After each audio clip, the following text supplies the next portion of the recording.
recherche le sucre vanillé.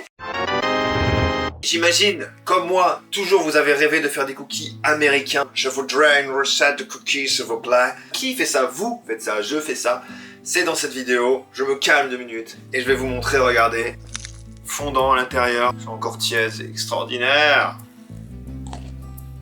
C'est exactement ce que vous voulez. On passe à la liste des ingrédients tout de suite. Pour les cookies, on utilise les ingrédients utilisés dans 90% des pâtisseries. Alors, il vous faudra de la farine, bicarbonate alimentaire, j'insiste, alimentaire, sinon vous allez mettre des trucs pour les chiottes, c'est pas possible. Il y a des petits gâteaux dessus, regardez, alimentaire, du sucre, la marque de sucre, on s'en fout. De toute façon, la vidéo n'est pas sponsorisée, donc vous achetez le sucre blanc que vous voulez, un conseil le moins cher. Du sucre roux, là c'est du Monoprix avec la super blague.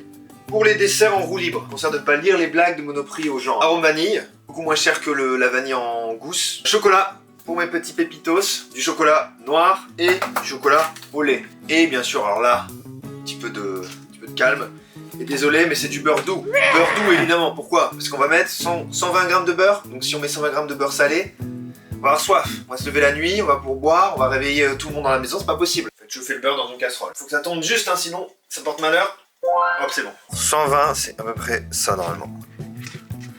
J'ai le stress. Oh là là, nul. Feu à fond. Ça va fondre. Touiller comme ça. Ça va fondre doucement. Les 120 g de beurre. 100 g de sucre blanc.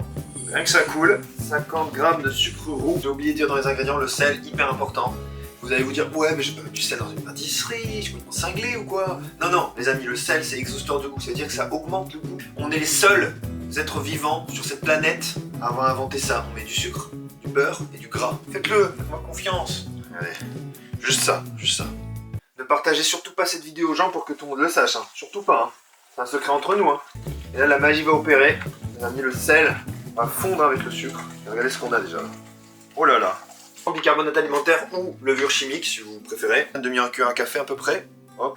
Par cet achat, je contribue à préserver le patrimoine breton. Je suis quand même sympa les amis. 190 g, c'est 190 g. Si vous mettez 200 g, le cookie va pas être fondant comme vous voulez. Encore un peu. Un tout petit peu. On me voit pas. On me voit un peu. On me voit. Là, ça ressemble un peu à quand on fait des pâtes à tarte ou des pâtes sablées parce qu'en fait, on a vraiment beurre, sucre et farine. Là, on va rajouter l'œuf qui va venir lier tout. Merci, petit œuf. Merci, petit œuf. Merci, petit œuf. Pour ce merveilleux voyage. Là, vous mélangez. Alors, vous savez que la recette américaine de cookies a été inventée en 1930. Et Nestlé, ils voulaient absolument la recette. Ils vous achètent votre recette. Et ok, qu'est-ce que vous nous proposez? Ils disent, on vous propose du chocolat à vie. Ils ont dit, non. On a dit, on vous propose du chocolat à vie plus quelques jours. Ils ont dit, là, ok.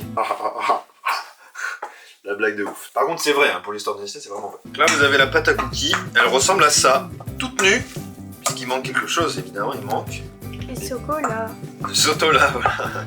Est-ce que vous allez acheter, comme des idiots, des pépites de chocolat à 40 € le kilo pour une petite paquet comme ça de chocolat de qualité dégueulasse? Non, vous achetez du chocolat Monoprix, on s'en fout, et vous le cassez en morceaux. Me dites pas, oh non, mais j'ai la flemme. 20 secondes, et vous gagnez 6 €. Alors, vous le faites. Bon, il vous faut quand même un gros couteau. 60 g de chocolat au lait, 100 g de chocolat noir. J'ai trouvé le dernier ticket d'or.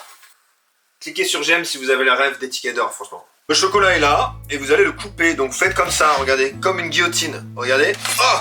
Vous êtes prêts? Ah! Je le fais genre que c'est dur, mais c'est facile. Réalisme. Je me moque pas de vous, hein, c'est vraiment aussi simple que ça. 25 secondes à couper les trucs. Ça va coûter 1 € ça. Les pépites de chocolat, ça coûte 3,50 € le paquet de 50 g. On réfléchit, on calcule. Ok, meilleure solution. La pluie de chocolat.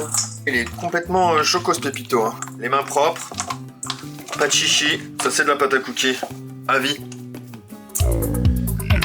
Deux solutions. Soit vous avez des moules comme moi. Soit vous prenez une plaque avec du papier sulfu. Soit vous mettez la boule sur la plaque de cuisson. Soit vous mettez la boule dans le moule. Petite boulette. Voilà. Grosse erreur pour les cookies. Si vous mettez un four à 180 degrés, parce qu'on fait tous les gâteaux à 180 degrés, qu'est-ce qui se passe? Le beurre il fond et le cookie s'aplatit. Et du coup, qu'est-ce qui se passe? Ben, vous avez une flaque, comme plein de gens qui postent sur les réseaux sociaux. Le cookie, c'est une flaque. Et après, ils mettent des bottes de caoutchouc et ils sautent. Des bottes de caoutchouc et ils sautent dans la flaque. Non! Vous voulez réussir les cookies. 200 degrés Celsius. Pendant que le four réchauffe, deux choses. Premièrement, vous vous abonnez à la chaîne parce qu'on a le temps. Et deuxième, vous mettez vos cookies au frais. Juste au-dessus, les haricots verts de Monoprix pendant 20 minutes. Fresh, super fresh. Ils ont bien refroidi au congélateur. Et là, pour le temps de cuisson, à 200 degrés, il faut compter entre 6 si c'est petits, 10 si c'est des gros. En fait, vous regardez, faut surveiller. Si le tour il commence à être un peu doré, c'est que c'est bon. A tout de suite les amis. Je vous ai pris une petite chanson pour le temps de cuisson.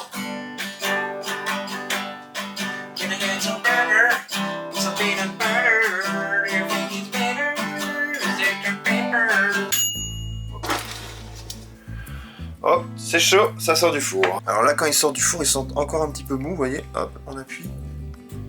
Mais c'est complètement normal parce qu'en fait, le beurre va refroidir et le cookie va se raffermir, mais en même temps, il va rester hyper fondant. Alors que si vous attendez que ce soit super dur, bah ça va être une bricasse. Vous pouvez faire des murs avec. Là, je me suis pas moqué de vous, hein, ils sont vraiment nickel. Là, vous voyez un cookie comme ça, vous vous dites, ben, je le veux en fait. Je veux posséder ce cookie. Je veux créer ce cookie. C'est pour ça que j'ai fait ça.